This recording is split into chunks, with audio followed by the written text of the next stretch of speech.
For this show, I was trying to talk mostly about how the world not even the world, how society reacts to the things around it. My kind of goal was to kind of make a comment and let people know, because we don't always notice this is happening.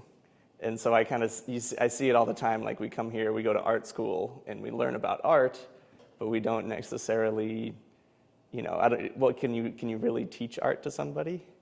And so I want to make a comment on how we're kind of all coming out of this art program kind of as pre-built and as the same kind of thing. We're kind of losing our individuality. This project is very, very interesting and beautiful. I mean, not beautiful, but the meaning behind it is beautiful. I like it very much. Most of it was just spending hours and hours working on creating the blocks. And the way we do that, it would be slip casting. And so I would make a version of them out of wood, these little blocks, and then I would set them up, and I would make a mold of them with plaster. And so I would create a little box and then pour plaster into it with these blocks in there, and then take the blocks out. And then I would have the empty gap, and I could pour liquid clay into the gap. And then after it dries a little bit, I can pour the excess liquid clay out, and then it leaves like a little shell of dried clay that I can then take out and process and then fire in the kiln.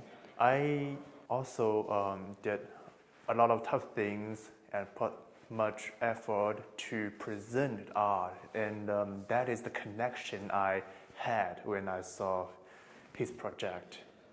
Challenges mostly were communicating with people to get their other artwork, and then also spending the amount of time, because I made, there's over 350 of these little blocks that I made, and I could only ever make 50 of them a day, and so I had to spend the time to make them and then clean them up and then fire them in the kiln to get them finished. It actually inspired me that the form of the art can be very different. Usually I thought art was about painting, drawing, or something that you can see or touch directly without thinking it in a deeper way. It was more trial and error for a whole year to get to where I'm at now, to get to this finished product. And it took me, it was probably a good part of a year testing and showing different versions to my colleagues and getting their responses, and then changing that, and then going from there over and over again.